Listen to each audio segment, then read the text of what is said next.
Hi everybody, it's Janet. I hope you're having a great and crafty day. Well, I'm here because a viewer asked me, can I use the Works all-in-one tool to make paper bows just like I can with the regular envelope punch board? The answer is yes. Here's proof of it. I've made 3 bows here in a few minutes time. And I do need to tell you there's a few tricks you need to know. However, you cannot use the same measurements as you do for the envelope punch board, and I'll show you why. So let's move these up here. When you punch with the envelope punch board, this is the size divot that you create using that board. This is the size divot made when you use the Works. So you can see that's quite dramatically different. It is a lot less deep and it is not as wide as with the envelope punch board. And for this reason we need to make a few adjustments because, for example, if you made your tails the same length as you make with the envelope punch board, they're going to be too long for this bow because the divot doesn't go in as deep as it does with this. So you have to adjust the tail length a bit, and then also the width of your strip. Typically I would use a 1-inch strip to make bows on the envelope punch board, but on the Works I'm sticking with 3/4 of an inch. You could also do 1/2 inch. For this demonstration I'm using 3/4 of an inch, however, and that's what it was used to create these bows. So you are not, to my knowledge, going to find any instructions right now, and I believe it's October 12th when I'm recording this, where you're going to find different measurements and how to create the bows using the Works tool. So stay tuned and we'll show you how it's done. Hi, it's Janet and welcome to my channel. This is where you can be inspired, learn new techniques, and pick up some new tips and tricks. Get started by subscribing and clicking on the bell. Okay guys, this is what you're going to need. You're going to need a 6-inch strip of paper. This is 6 inches by 3/4 inch. The reason I stick with 6 inches is because it's either half of a 12-inch piece of scrap paper or it's a piece of scrap from a 6x6 paper pad. I have always made 6-inch pieces for my paper bows using the envelope punch maker, so I'm still going to stick with that here because I don't want to have a bunch of waste that I'm dealing with. So I find 6 inches is great for that. What I'm going to do is take a pencil and I'm just going to make a few marks, some tick marks on my paper. So first of all I'm going to go to 1 1/8 inch, to that 1 1/8 inch mark, and I'm going to make a divot right here. Now this is this channel where your blade would go, so make sure you're in that area when you make your tick mark. Then we're going to go to the 1/2 inch, or the half of the paper, which is 3 inches, and make another tick mark. And then I'm finally going to go to 4 7/8 inch and make my final tick mark. And these are what I'm going to use as guides to punch the divots out to create my shape that I need to make the bows. So I'm going to stay close in camera here so you can see what I'm doing. Now, normally with an envelope punch board you could put this in and say, well, I want to do 1 1/8 of an inch, so I'm going to put it right there and punch. Then I want to go to 3 inches, put it right there on the 3-inch mark and punch. Well, we don't have that luxury on the Works because of the way it's set up. It's not intended for this use, so there aren't any nice little measurements included here. Hence why I created these tick marks.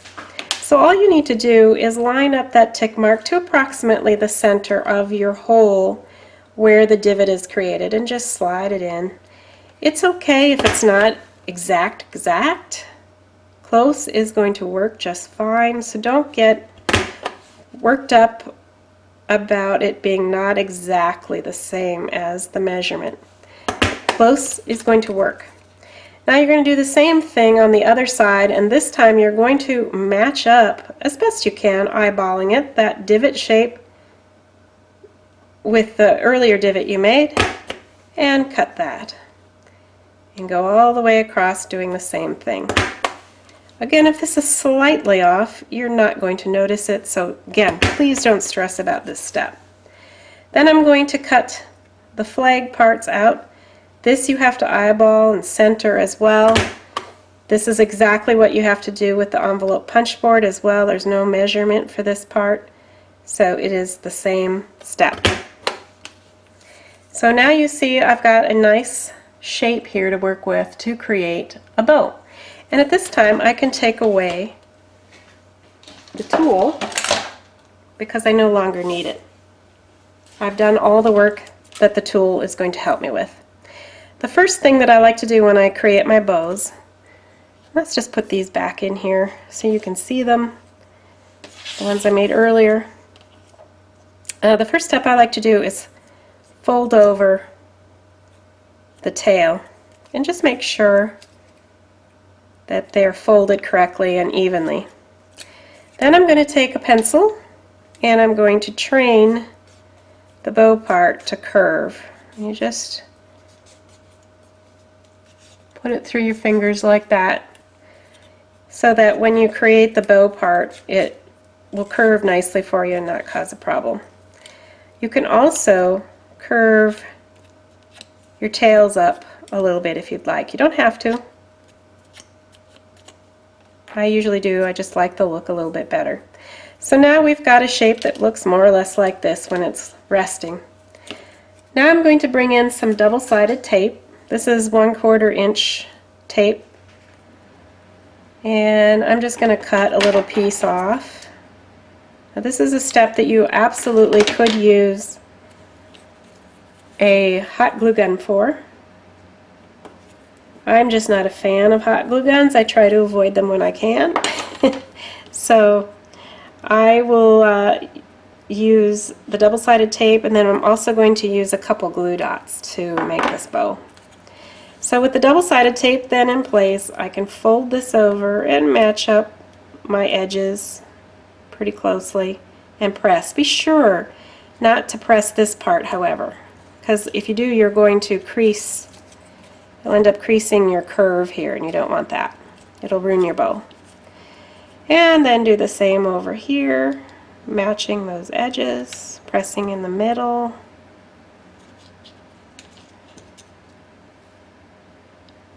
Securely. And you've pretty much created already the bow shape that you need. Now I have a piece of scrap paper here. It's approximately 1/4 inch wide by 1 1/4 inch in length. I'm going to bring in my glue dots. I told you I was going to use glue dots for this, so I'm going to put one on one end and another glue dot on the other end. You can get by with just one glue dot, but I just find the grief that it solves by not having to worry about it. I just use 2. So I'm going to put that about in the center. Then I can curve this around and secure it in the back. Mine actually is just a hair too long, so I'm just going to trim a tiny bit off of there so it doesn't show on the other side. And there my bow is. Now what I like to do at this point is take something a little bit thicker than the original pencil I used. This is a pen, it's called a Twinkleette pen from Marvy, Yoshida. But anything thicker is going to be fine. Just use it to fluff up the bow a little bit. Get in there and, you know, get the curve a little larger.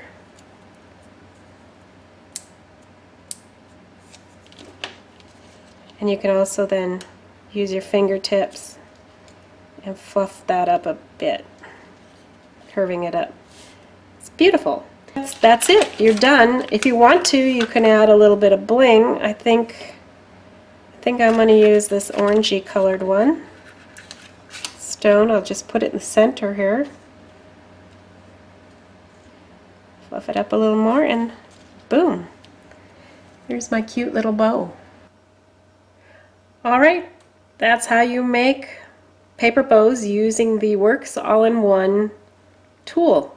So I hope you enjoyed seeing what you can do with the tool when it comes to making some extra things beyond what the tool advertises it can do. Again, there are 10 things the tool says that it is capable of doing and is made to do. And then there's these extra little things you can do as well, like this. I'm going to try to do a few other little extras to go along with the videos that I'm doing that just shows the 10 major features and how to use them. And so check the video description. I'm going to have the playlist link there, and that'll have all the current and most available, or the presently available videos that I've done on the works board for you. All right, that'll do it for me today. I enjoyed being with you, and I'll see you soon. But until then, keep crafting. Bye.